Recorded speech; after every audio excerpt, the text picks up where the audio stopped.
अभी ये क्वेश्चन हमने यहाँ पे ले लिया question number 3, number of solutions of equation x square minus 2 mod x minus 3 equals to 0 are. तो यहाँ पे नंबर ऑफ सॉल्यूशंस, कितने इसके सॉल्यूशंस होंगे हमको ये बताने हैं। 4 ऑप्शन दिया, exactly 1, exactly 2, no solution and more than 2 solutions, है ना। आपको सॉल्व करके यहाँ पे बताने इसके नंबर ऑफ सॉल्यूशंस कितने होंगे, ठीक है। नॉर्मली क्या हमने क्वाड्रेटिक इक्वेशन के अंदर यहाँ पे x की जगह पे mod x रख दिया बस। अब यही आपके प्रॉब्लम का रीजन बन सकता है ना। अगर यहाँ पे ये x ना होता, mod ना होता यहाँ पे, तब तो आपकी ज़िंदगी काफ़ी आसान होती है ना। यहाँ पे क्या नॉर्मली सॉल्व कर लेते और x माइनस 3 और कितना आता, x minus 3 and x plus 1 आ जाता है इसका आंसर, है ना। तो यहाँ से क्या है, दो सॉल्यूशंस आ जाते हैं, 2 रूट आ जाते हैं, लेकिन यहाँ पे क्वेश्चन में मॉड लगा हुआ है, ठीक है ना। देखते हैं अभी ये क्वेश्चन कैसे होता है। देखो अगर यहाँ पे हम देखेंगे मॉड, हमने आपको बताया था पिछली वाली वीडियो में, हमने यहाँ पे डिस्कस किया था कि अगर मॉड x का स्क्वायर करेंगे तब क्या आएगा, x स्क्वायर आएगा। ये बात हमने डिस्कस की थी यहाँ पे, है ना। और हमने पूरा सॉल्व करके बताया भी था रीजन कैसे यहाँ पे क्यों होता है।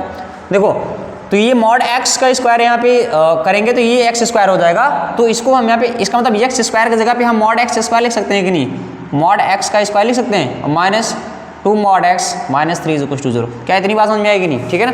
अब क्या करेंगे, यहाँ पे लेट कर लेंगे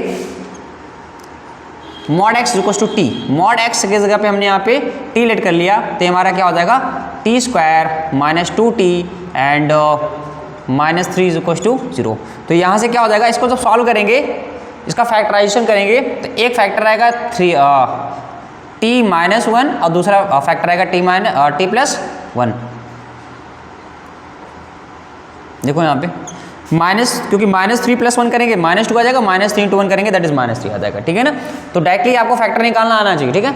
अगर नहीं भी आता तो आप फैक्टराइजेशन कर लेना बैकग्राउंड में, मिडिल टर्म स्प्लिट करके।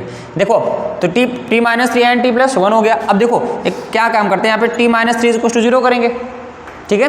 तो t minus 3 is equal to 0 करेंगे तो यहाँ पे t इज इक्वल टू क्या हो जाएगा 3, और यहाँ से t की वैल्यू उठा कर देते हैं। t की वैल्यू क्या, मॉड x लिया है ना, तो मॉड x इक्वल टू 3 ले लिया, और यहाँ पे mod x is equal to क्या हो जाएगा प्लस माइनस 3, सॉरी मॉड यहाँ पे नहीं लगेगा, तो मॉड x इक्वल टू 3 है। अब हमने आपको बताया था कि अगर mod x equal to a है, जब मॉड यहाँ से हटेगा तो x is equal to plus minus a यहाँ पे आ जाएगा। इतनी बात समझ में आएगी नहीं। तो यहाँ से मॉड x इक्वल टू 3 है तो x इक्वल टू क्या हो जाएगा प्लस माइनस 3। तो यहाँ पे कितने जीरोज आए, मतलब यहाँ पे कितनी वैल्यूज आई, 2 सोल्यूशंस आ गए यहाँ पे। अच्छा हमने अभी हाफ लिया ना, अभी आधा भी तो होगा ना। देखो अगर t plus 1 is equal to 0 है, क्या है t प्लस 1 यहाँ पे 0 है, तो यहाँ पे क्या हो जाएगा t is equal to minus 1 हो जाएगा, और यहाँ पे क्या हो जाएगा मॉड x हमने लिया था ना t को, और माइनस 1 हमने आपको बताया यहाँ पे जब लेफ्ट साइड में मॉड होता है तो राइट साइड में आपका पॉजिटिव नंबर है तो 0 आना चाहिए। कभी भी क्या है मॉड की वैल्यू निगेटिव नहीं हो सकती, इसका मतलब यहाँ पे कोई सोल्यूशन होगा ही नहीं, ठीक है ना। तो अगर इस केस में देखेंगे तो यहाँ पे एग्जैक्टली 2 सॉल्यूशंस यहाँ पे ऑप्शन है, तो यहाँ पे एग्जैक्टली 2 सॉल्यूशंस। लेकिन अगर मान लीजिए हमने क्वेश्चन को चेंज करके इस तरह से दे दिया होता है x square plus 5x plus 6 equal to 0, तो इसका फैक्टराइजेशन यहाँ पे करते तो मान लो ये मतलब ये इस तरह से, तो इस फैक्टराइजेशन करते यहाँ पे तो क्या आता, एक t प्लस 3 आता और t प्लस 2 आता। जैसे इसको 0 के बराबर करते t की वैल्यू यहाँ पे माइनस 3 आती और t की वैल्यू माइनस 2, मतलब मॉड x यहाँ पे क्या माइनस 3 आ जाता और यहाँ पे मॉड x की वैल्यू क्या है माइनस 2। इसका मतलब दोनों यहाँ पे इम्पॉसिबल है। तो अगर यहाँ पे देखेंगे तो नो सॉल्यूशन वाला ऑप्शन से हो जाता। आई बात समझ में कि नहीं। और हो सकता है यहाँ पे ऐसे भी हो सकता है कि that is x square minus 5x and plus 6 इस तरह से ले ले।